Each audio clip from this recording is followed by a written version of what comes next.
Comentario de Segunda de Reyes capítulo 2. Cuando pierdes todo, Dios te levanta y multiplica tus bendiciones. Versículo 1. Alzar a Elías. El Señor había revelado a Elías que lo trasladaría al cielo, pero sin que él lo supiera, se lo había revelado también a Eliseo y a los hijos de los profetas, ver Profetas y Reyes página 169. La ascensión de Elías se realizó después de que Joram comenzó su reinado en Judá, Segunda de Crónicas 21, 5 y 12. Elías venía con Eliseo. Literalmente Elías y Eliseo iban. Eliseo era el que acompañaba a Elías. Desde que fue llamado parece que Eliseo servía constantemente a Elías, pues fue tras Elías, y le servía. Primera de Reyes 19, 21. El profeta de menor edad estaba acostumbrado a realizar menesteres diarios para su amo, tales como derramarle agua en las manos. Segunda de Reyes 3, 11 y ayudarle con bondad en toda clase de menesteres personales, como un hijo con su padre anciano. Gilgal. Quizá no la Gilgal del Valle del Jordán, cerca de Jericó, donde acampó Israel después de cruzar el Jordán y Josué erigió las 12 piedras, Josué 4, 19 y 20. Los comentadores han hecho resaltar dos dificultades en esta designación. Primero, el orden en que se mencionan los centros de las tres escuelas, Gilgal, Betel, Jericó. Segunda de Reyes 2, 1 al 4, Profetas y Reyes página 169. Segundo, el verbo descendieron, usado para describir el recorrido de Gilgal a Betel. Segunda de Reyes 2, 2. La palabra hebrea yarad, que se ha traducido descendieron, significa descender, y esta no es la palabra que normalmente se usaría para describir un recorrido desde Gilgal, en el Valle del Jordán, a 213 metros bajo el nivel del mar, hasta Betel, a 914,4 metros sobre el nivel del mar. Había una Gilgal, junto al encinar de Mor, cerca de Siquelm, Génesis 12, 6, Deuteronomio 11, 30. 848. Esta Gilgal ha sido identificada con la moderna aldea de Gilgilia, en la Samaria meridional, a 11,8 kilómetros al noroeste de Betel, y se ha sugerido que esa es la posible ubicación de la Gilgal de este relato. En realidad Gilgilia se halla prácticamente al mismo nivel de Bet-El en las sierras centrales de Palestina, pero puesto que a diferencia de Betel, está en un cerro alto, cualquiera podría pensar en descender al ir a Betel. Versículo 2. Quédate ahora aquí. Elías sabía que había llegado al fin de su carrera terrenal. Para Eliseo cada invitación a detenerse y dejar que su maestro prosiguiera solo, era una prueba de su propósito y fidelidad. ¿Abandonaría ahora la obra a la que había sido llamado como sucesor de Elías y volvería al arado, o sería fiel a su vocación como profeta y continuaría la obra de reforma tan noble y eficazmente comenzada por Elías? Me ha enviado. Elías debía visitar una vez más las escuelas de los profetas antes de su ascensión, para amonestar y fortalecer a los que debían llevar responsabilidades en la causa del Señor. Es significativo que dos de esos importantes centros de preparación espiritual estuvieran en lugares donde se habían establecido santuarios para el culto falso que se había arraigado tan firmemente en el país.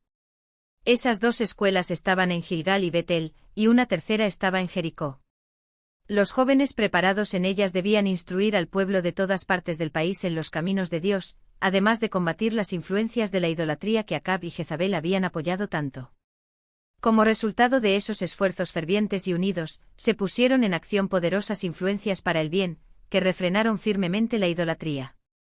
Israel, debido a sus faltas, parecía ya maduro para la destrucción, pero fue librado por un tiempo de los peligros que lo amenazaban con la ruina.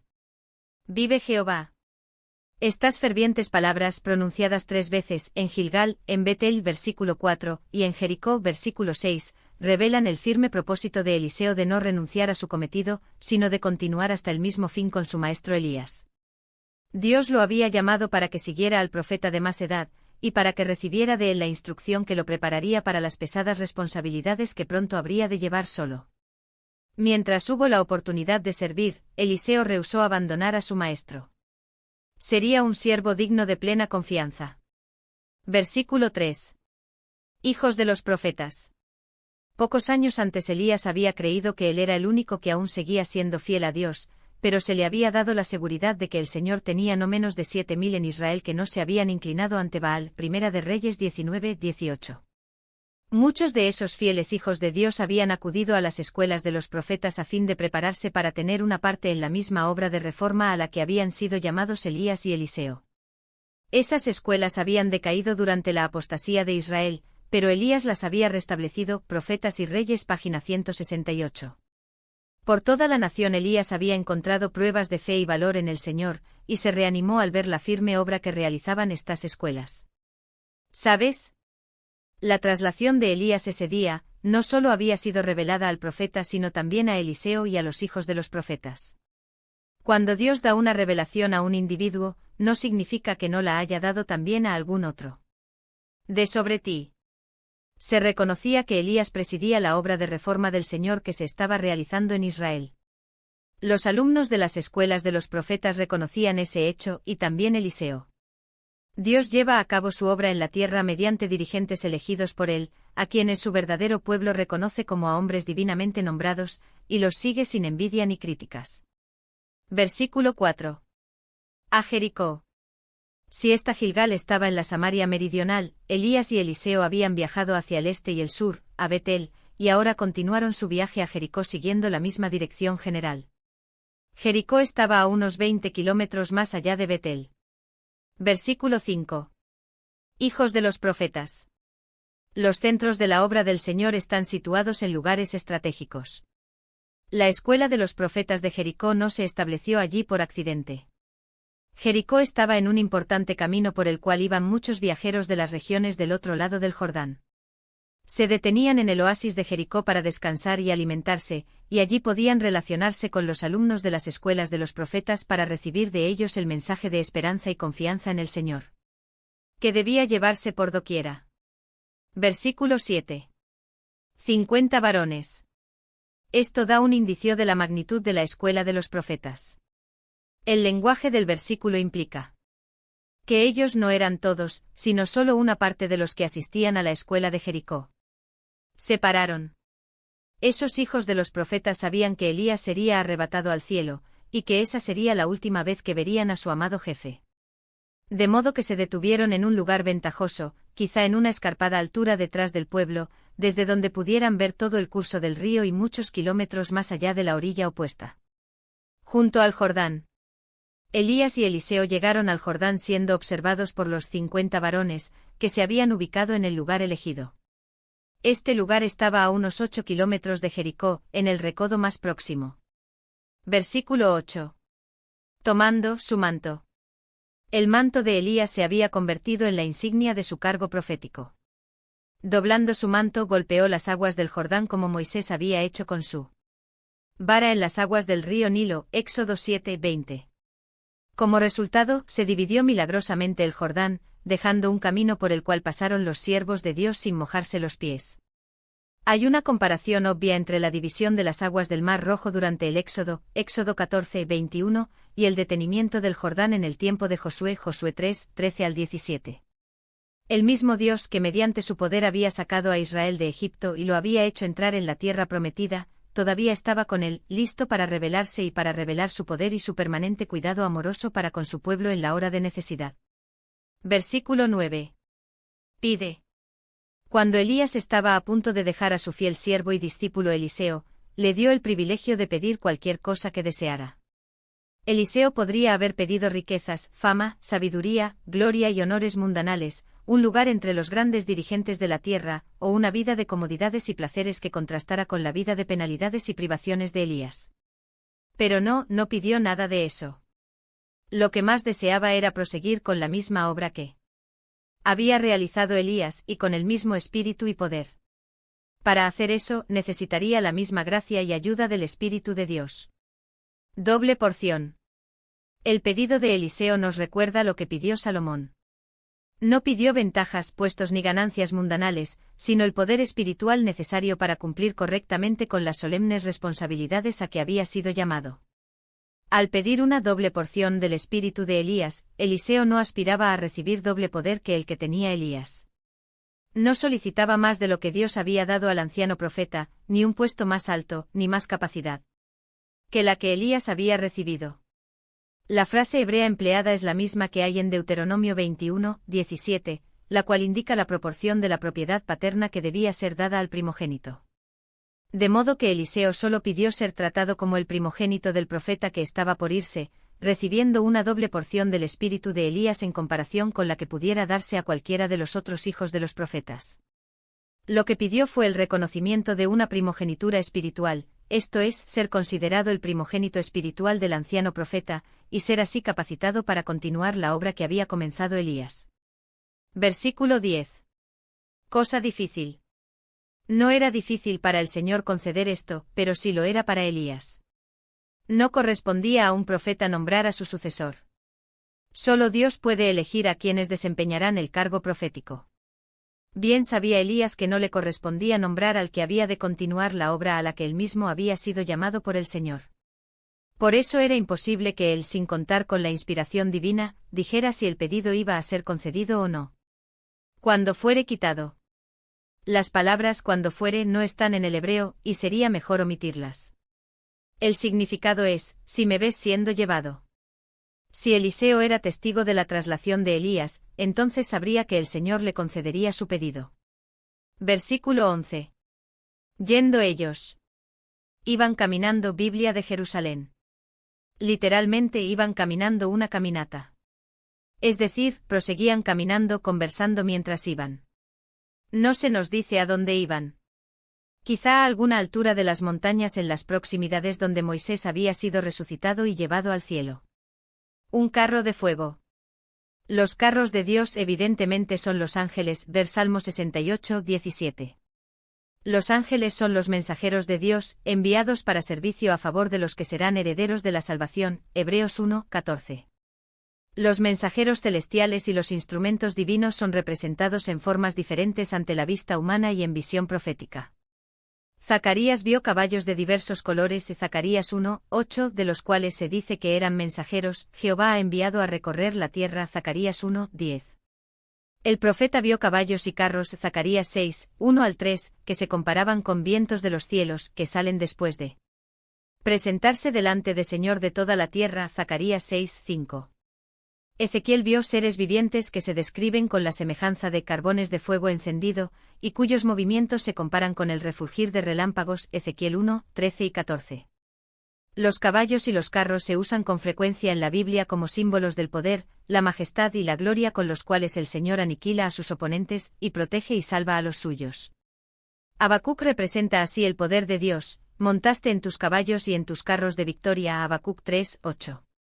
Al describir la venida del Señor, Isaías dice que él vendrá con sus carros como torbellino, Isaías 66, 15. Cuando el siervo de Eliseo quedó aterrorizado debido a la gran hueste de los sirios con sus caballos y carros, Segunda de Reyes 6, 14 y 15, Eliseo oró para que se le abrieran los ojos, y entonces el joven vio el monte lleno de gente de a caballo, y de carros de fuego alrededor de Eliseo, Segunda de Reyes 6, 17. Elías fue un símbolo de los santos que vivan en los últimos días, y que serán trasladados sin ver la muerte. En la transfiguración, cuando Pedro, Juan y Santiago pudieron ver anticipadamente la segunda venida de Cristo con poder y gloria, Lucas 9, 28 al 32, ver el libro El deseado de todas las gentes, páginas 390 y 391, Elías apareció como un representante de los santos que serán trasladados cuando venga Jesús, y Moisés como un representante de los justos que murieron y serán resucitados para acompañar a su Salvador al cielo. En un torbellino.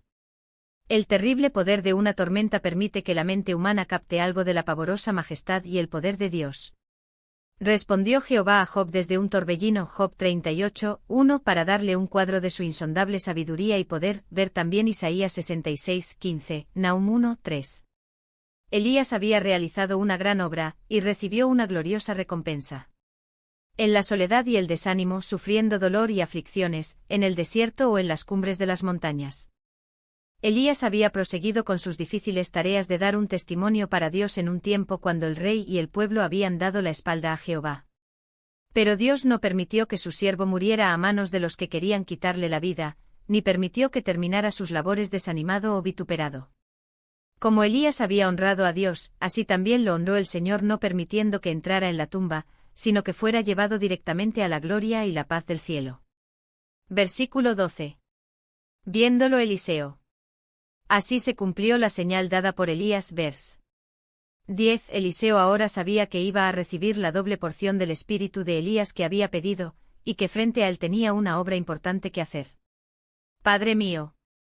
Eliseo consideraba al anciano profeta como a su padre espiritual. Como hijo y heredero, el profeta menor debía asumir las responsabilidades del mayor. De allí en adelante Eliseo proseguiría la obra que Elías había comenzado tan noblemente. Carro de Israel. Estas palabras fueron inspiradas por la asombrosa forma en que Elías fue llevado al cielo, pero expresaban que el profeta se daba cuenta de que la verdadera defensa de Israel no radicaba en el poder terrenal, ni en ejércitos, ni en jinetes, ni en carros, sino en la fuerza y el poder de Dios. Un ángel enviado por el Señor para proteger a sus hijos significa más que los más poderosos ejércitos de la tierra. Nunca más. Eliseo vio a su maestro cuando fue llevado al cielo, pero una vez que se hubo ido, no lo vería más. Solo en la resurrección, cuando todos los justos muertos sean sacados de sus tumbas, se permitirá que Eliseo vea a Elías otra vez. Tal es también el caso de los discípulos que vieron cuando Jesús ascendía al cielo y una nube le ocultó de sus ojos. Hechos 1:9. En su segunda venida, otra vez podrán verlo. Hechos 1:11. Aunque hayamos sido separados de nuestros amados durante un tiempo y no los veamos más en este mundo, viene la hora. Cuando los veremos otra vez, la hora feliz cuando nunca más nos separaremos. Los rompió. Rasgar los vestidos era por lo común, señal de dolor y aflicción. Números 14:6, segunda de Samuel 13:19, segunda de Crónicas 34:27, Esdras 9:3, Job 1:20, Job 2:12. Pero en este caso el hecho de que Eliseo rasgara sus vestidos quizá no indicaba tanto su pesar, sino que desde allí en adelante no vestiría más su viejo vestido, pues usaría el manto de Elías. Y segunda de Reyes 2:13. Versículo 13. Manto de Elías. El manto era la insignia del cargo profético de Elías. Cuando designó a Eliseo como su sucesor, arrojó su manto sobre él. Primera de Reyes 19:19. Finalmente el manto quedó con Eliseo como un legado del anciano profeta, y como una indicación de que debía asumir las responsabilidades del liderazgo llevadas hasta ese momento por Elías. Al volver al pueblo con ese símbolo de autoridad, se lo reconocería como el sucesor de Elías. Orilla del Jordán. El Jordán era tanto una barrera como una oportunidad. Para una persona común, era una barrera, pero para un siervo de Dios resultó una oportunidad para mostrar el poder de su Señor. Eliseo se detuvo frente al Jordán, pero no vaciló durante mucho tiempo. Versículo 14. ¿Dónde está Jehová, el Dios de Elías? La pregunta no indica duda o fe imperfecta. Al golpear las aguas con el manto de Elías, Eliseo demostró ser un hombre de fe y acción. Eliseo confiaba que el poder de Dios que había descansado sobre su predecesor, descansaría también sobre él. Eliseo esperaba que Dios hiciera por él lo mismo que había hecho por Elías. La pregunta tal vez expresaba una oración y una súplica para que Dios se manifestara, pero no duda alguna de que Dios lo hiciera o no. Pasó Eliseo. Eliseo invocó a Dios con fe, y el Señor respondió a su fe. Dios ha realizado muchos milagros de gracia para siervos suyos que han avanzado por fe y han respondido a su llamamiento. Las dificultades no son barreras sino oportunidades para las personas de fe y valor. Versículo 15. Viéndole. Eliseo estaba siendo observado. Si hubiese fracasado, los hijos de los profetas que estaban en Jericó habrían sido testigos de su fracaso. Pero como triunfó presenciaron su éxito. La fe de Eliseo inspiraba fe, y su victoria provocó muchas victorias a todo lo largo y ancho del país. El espíritu de Elías. Eliseo repitió el milagro de Elías, lo cual se aceptó como una prueba de que lo que Dios había hecho mediante el anciano profeta también lo haría por medio de su sucesor. Cuando un dirigente que ha llevado pesadas responsabilidades espirituales debe descansar de sus obras, Dios ayuda y da fortaleza a otro que es elegido como su sucesor. La obra de Dios es mayor que cualquier persona. No cesa cuando alguien termina sus labores, sino que continúa de victoria en victoria a medida que sucesivas manos toman la tarea de sus predecesores. El mismo espíritu que había guiado y fortalecido a Elías debía dar sabiduría y fortaleza a su sucesor. Muchas hazañas habían de ser realizadas por el joven que tenía la fe y el valor para seguir en las pisadas de su maestro. Versículo 16. Vayan ahora. Los hijos de los profetas vieron cómo Elías se separaba de Eliseo, y habían presenciado cuando Eliseo regresaba solo, vestido con el manto de Elías. Antes de eso el Señor les había revelado que Elías les sería quitado. Quizá Dios no les había revelado la forma exacta en que Elías sería trasladado, y probablemente no se les había permitido presenciar todos los detalles de la ascensión, por lo menos con tanta claridad como a Eliseo, pero tal vez éste les dijo lo que había ocurrido, y eso debería haber sido suficiente. Posiblemente. No entendieron y pensaron que el cuerpo de Elías podría haber quedado en alguna cima montañosa desolada o en algún valle remoto de la región al otro lado del Jordán. Versículo 17. Le importunaron. Los hijos de los profetas insistieron en que se les hiciera caso. Continuaron con su petición hasta el punto de que finalmente Eliseo se cansó de resistir a sus demandas. Algunas veces la persistencia es una virtud, pero en otras es debilidad y necedad. Nunca es sabio ni correcto persistir en lo malo. Cuando Eliseo reveló los hechos, los jóvenes deberían haberlos aceptado y quedar contentos. Dijo: enviad. Cuando uno insiste en lo que quiere, hay veces cuando aun un profeta del Señor, o Dios mismo, cesa de decir no. De no muy buena gana y contra lo que pensaba que era lo mejor, finalmente Eliseo dio su consentimiento. Por su propia búsqueda que Eliseo sabía sería inútil, los hijos de los profetas tendrían la oportunidad de conocer los hechos por sí mismos. Mucho mejor hubiera sido que aceptaran las cosas tal como Eliseo se las revelaba. No lo hallaron. Buscaron durante 3 días, solo para descubrir cuán equivocados estaban y cuán veraces eran las palabras de Eliseo. Hay formas fáciles que conducen al conocimiento y a la sabiduría, y hay otras que son difíciles. Con frecuencia los jóvenes aprenden sus lecciones solo en la forma difícil. La sabiduría o la prudencia nunca rehúsan el testimonio de los hechos ni van en contra del consejo de un profeta de Dios. Versículo 18. ¿No os dije? El grupo de jóvenes que volvió a Eliseo con la noticia de su fracaso, debe haber estado avergonzado. De acuerdo con el relato, Eliseo no los reprendió. Únicamente les recordó su consejo despreciado. Versículo 19. De la ciudad. Es decir, de Jericó. Después de la ascensión de Elías, Eliseo residió durante un tiempo en Jericó, donde se había establecido una escuela de los profetas en un fructífero y agradable oasis. Bueno. Comparada con la región desolada que la rodeaba, sin duda que la ubicación de Jericó era buena. Aquí estaba el desierto de Judá, seco y estéril, donde el sol castigaba la tierra árida y desnuda. En el tiempo de la entrada en Canaán, algunas fuentes vivificadoras habían preservado un lugar fértil en una parte de este desolado valle. Había allí bosquecillos de palmeras e higueras, arbustos aromáticos y campos de cereales. Jericó había sido una morada deliciosa. Las aguas son malas. Las aguas de Jericó, una vez tan saludables y refrescantes, se habían contaminado, y el valle, que una vez había sido muy bueno, se estaba tornando estéril. Parecía que la maldición que había caído sobre los reedificadores de Jericó, Josué 6, 26, Primera de Reyes 16, 34, hubiera descendido también sobre la región. Versículo 20. Poned en ella sal. Eliseo pidió una vasija no usada antes, y sal, por medio de la cual el agua debía volverse pura y saludable. Tal vez pidió sal porque comúnmente se la usaba para conservar e impedir la putrefacción y descomposición. No había virtud alguna en la sal misma como un medio para curar la fuente contaminada, era solo un símbolo del poder purificador y restaurador que procede de Dios, quien había de restaurar en las aguas su antigua propiedad vivificadora. Versículo 21. Echó dentro. Actuando en el nombre del Señor, Eliseo echó la sal en el manantial. Con ese acto simbólico el profeta representó ante el pueblo la obra que el Señor haría en la purificación del manantial. Para ser eficaz, la sal debe estar mezclada e íntimamente unida con lo que va a preservar. Por eso echó la sal en el manantial para que se diluyera en cada parte contaminada, y la saturara. Esto ilustra la razón por la cual el creyente comparado con la sal, Mateo 5, 13, debe tener una relación íntima con los que desea alcanzar con el Evangelio. Yo sané.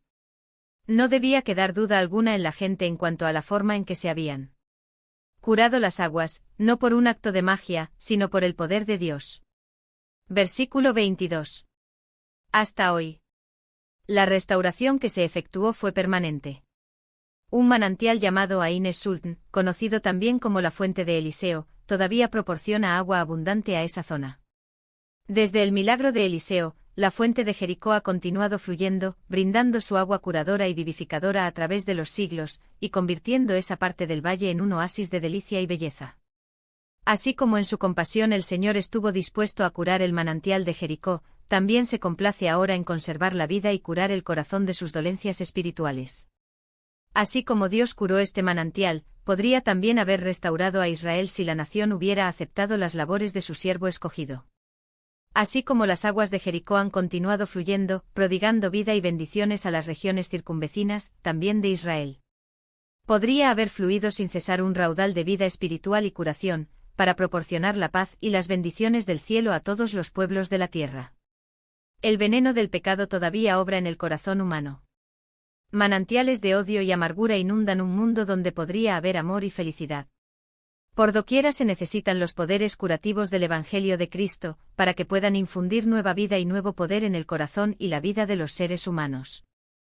La vida del cielo debe entrar en el alma humana para que se detenga la marea de corrupción. Cristo vino al mundo para endulzar la vida de los hombres, y para hacer fluir una corriente vivificadora de pureza, gracia y poder espiritual. El corazón que ha sido transformado por el amor de Dios se convierte en una corriente de vida y alegría, de paz y belleza para el mundo. Doquiera fluya esa corriente, el mundo se convierte en un lugar mejor y más feliz, en un oasis de delicias en medio de un desierto de desesperación y angustia. Cristo es la luz y la vida del mundo, y sus bendiciones fluyen a todos los pueblos de la tierra desde el corazón de todo el que ha sido transformado por el toque de su amor y su gracia. La Iglesia de Dios ha de ser para el mundo una fuente que limpie, que revitalice el corazón, que restaure la esperanza, la rectitud y el gozo en las regiones que han perdido su unión con el cielo. Versículo 23. A Betel. Eliseo regresó por el camino por donde había ido con Elías poco tiempo antes. Se había ido el profeta de más edad, pero la obra que había comenzado tan noblemente aún proseguía. Las escuelas de los profetas fundadas por Samuel y restablecidas por Elías después de que decayeron continuaron con la misión de preparar jóvenes para la obra del Señor. Tanto Elías como Eliseo veían la importancia de esas escuelas para un decidido movimiento que hiciera adelantar la obra de Dios. Sin hombres debidamente preparados, la obra de reforma estaría constantemente impedida, y poco progreso podía esperarse. Por eso, Eliseo dedicó sus mejores esfuerzos a fortalecer y reanimar esas escuelas, a fin de que fueran eficaces en la gran obra de procurar establecer el reino de injusticia de Dios en el corazón de los hijos de los hombres. Se burlaban. Eliseo era un profeta de paz que predicaba un mensaje de paz. Su misión era proporcionar vida y alegría al pueblo de Israel. Cuando estaba comenzando esa importante misión, unos muchachos salieron de la ciudad de Betel para mofarse de él y ridiculizar su obra como mensajero de Dios. Calvo, sube. La ascensión de Elías había sido un acontecimiento solemnísimo. Dios había llevado consigo a su fiel siervo sin permitir que gustara la muerte. Los jóvenes de Betel habían oído de la traslación de Elías, pero convirtieron esa ocasión sagrada en un motivo de burlas y mofas. Elías había desaparecido, y ahora ellos ridiculizaban a Eliseo, insistiendo en que también ascendiera y los dejara. Los jóvenes estaban inspirados por Satanás, quien procuraba hacer todo lo posible para contrarrestar el efecto del solemne acontecimiento que había ocurrido, y que no podía menos que dejar una profunda impresión en la gente del país. Al comenzar Eliseo su obra, Satanás procuraba derrotar los planes y propósitos de Dios. Si se hubiese pasado por alto la burla de esos muchachos, la obra que Dios quería hacer por medio de Eliseo se habría atrasado mucho y la causa del mal habría logrado una victoria. Las circunstancias demandaban una acción rápida y decidida. Versículo 24. Los maldijo. Por naturaleza Eliseo era un hombre bondadoso. Pero aun para la bondad hay límites en la obra del Señor. Debe ser ensalzado el honor del nombre de Dios, y sus actos solemnes no deben ser motivo de diversión y burla para el populacho impío. Se debe respetar a un profeta de Dios y apoyar su autoridad. Firmeza, decisión y acción resuelta son distintivos de liderazgo en aquellos que Dios llama para que lleven responsabilidades para él. Esta no era una ocasión para mostrar debilidad o indecisión. Volviéndose hacia la turba de jóvenes rudos y disolutos, Eliseo, por inspiración divina, pronunció la maldición de Dios sobre ellos. Despedazaron de ellos a 42. El castigo que sobrevino procedió de Dios. La severidad del castigo concordaba con la seriedad de lo que estaba en juego. Se necesitaba imperiosamente un nítido ejemplo para refrenar la impiedad y para mostrar al pueblo cuán terrible es mofarse de las obras de Dios o menospreciar a sus ministros. A los santos de Dios, llamados a trabajar y hablar en su nombre, hay que tratarlos con respeto. Están aquí como representantes de Dios, y al deshonrarlos se deshonra a Dios. El Señor nos responsabiliza por el trato que damos a sus ministros. El terrible castigo que cayó sobre los jóvenes burlones de Betel muestra cuán tremendo es mofarse de la santidad o faltar al respeto a un mensajero de Dios. Versículo 25. Al Monte Carmelo. Al comenzar su obra, parece que Eliseo primero recorrió el país para buscar los lugares estratégicos donde Elías había trabajado y en donde pudiera hacerse obra más amplia. El Monte Carmelo despertaba recuerdos sagrados. Era allí donde se había ganado la notable victoria de la carrera profético de Elías. Con frecuencia su voz se había levantado en intrépido reproche para condenar la impiedad del rey y del pueblo, y para exhortarles a fin de que se apartaran del mal y caminaran por las sendas del Señor. Esa obra no había perdido su efecto. Sin duda Eliseo pensaba en esos emocionantes días cuando visitó el escenario de esa victoria anterior, y nuevamente fue inspirado a poner todo su corazón y espíritu en el ministerio de la reconciliación que le había sido confiado. En su obra posterior Eliseo parece haber establecido su residencia en el Monte Carmelo, capítulo 4, 23 al 25. A Samaria. Samaria era la capital del reino del norte, y Eliseo se dirigió a ese centro importante. Posteriormente había de dar testimonio para el cielo ante los gobernantes del país. La luz que le había sido dada era tanto para el rey como para el pueblo, y osadamente desempeñó sus responsabilidades en los centros más importantes de la nación israelita. Comentario bíblico adventista del libro Segunda de Reyes capítulo 2.